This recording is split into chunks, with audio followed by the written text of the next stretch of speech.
एक बार ट्रेन के एक डिब्बे में दो छोटे बच्चे यहाँ वहाँ दौड़ रहे थे। कभी आपस में झगड़ जाते तो कभी सीट के ऊपर कूदने लगते। पास ही बैठा हुआ पिता किन्हीं विचारों में खोया हुआ था। बीच बीच में जब बच्चे पिता की ओर देखते तो वह एक प्यारी सी मुस्कान बच्चों पर डालता और फिर बच्चे उसी प्रकार अपनी शरारतों में व्यस्त हो जाते और पिता फिर से उन्हें निहारने लगता। ट्रेन के सहयात्री बच्चों की चंचलता से परेशान हो गए थे और पिता के रवैये से नाराज थे, क्योंकि रात्रि का समय था। अब सभी आराम करना चाहते थे। बच्चों की भागदौड़ को देखते हुए एक यात्री से रहा नहीं गया और लगभग झल्लाते हुए बच्चों के पिता से बोल उठा, कैसे पिता हैं आप?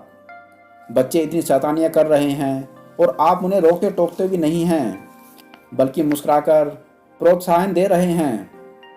क्या आपका दायित्व नहीं है कि आप इन्हें समझाएं?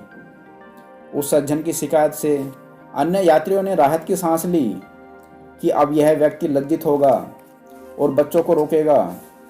लेकिन उस पिता ने कुछ क्षण रुककर कहा कि कैसे समझाऊं, बस यही सोच रहा हूं भाई। यात्री बोला, मैं कुछ समझा नहीं। वह व्यक्ति बोला, मेरी पत्नी अपने मायके गई थी और वहां एक दुर्घटना में कल उसकी मौत हो गई। मैं बच्चों को उसके अंतिम दर्शनों के लिए लेकर जा रहा हूं और इसी उलझन में हूं कि कैसे समझाऊं इन्हें कि अब ये अपनी माँ को कभी नहीं देख पाएंगे। उसकी यह बात सुनकर जैसे सभी लोगों को सांप सूख गया। बोलना तो दूर, सभी का सोचने तक का सामर्थ्य जाता रहा। बच्चे अब भी उसी तरह से शैतानियां कर रहे थे। अभी भी वे ट्रेन के डिब्बे में दौड़ लगा रहे थे। वह व्यक्ति फिर मौन हो गया। वातावरण में कोई परिवर्तन नहीं हुआ, लेकिन वे बच्चे अब उन यात्रियों को शैतान नहीं लग रहे थे, बल्कि ऐसे नन्हे कोमल पुष्प लग रहे थे जिन पर सभी अपनी ममता उड़ेलना चाह रहे थे। उनका पिता अब उन लोगों को लापरवाह इंसान नहीं, बल्कि अपने जीवन साथी के बिछोह से दुखी दो बच्चे का अकेला पिता और माता भी दिखाई दे रहा था।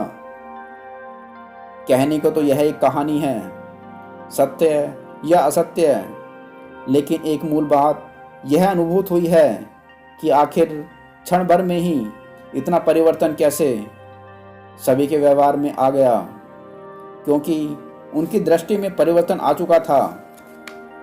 हम सभी इसलिए उलझनों में हैं क्योंकि हमने अपनी धारणाओं रूपी उलझनों का संसार अपने इर्द गिर्द स्वयं रच लिया है। मैं यह नहीं कहता कि किसी को परेशानी या तकलीफ नहीं है, लेकिन क्या निराशा या नकारात्मक विचारों से हम उन परिस्थितियों को बदल सकते हैं? नहीं, बिल्कुल भी नहीं बदल सकते। आवश्यकता है एक आशा, एक उत्साह से भरी सकारात्मक सोच की। फिर परिवर्तन तत्काल आपको अपने भीतर महसूस होगा। बदल जाए दृष्टिकोण तो इंसान बदल सकता है। दृष्टिकोण के परिवर्तन से सारा जहान बदल सकता है। धन्यवाद दोस्तों। इसी तरह की और वीडियो के लिए लाइक और सब्सक्राइब करें।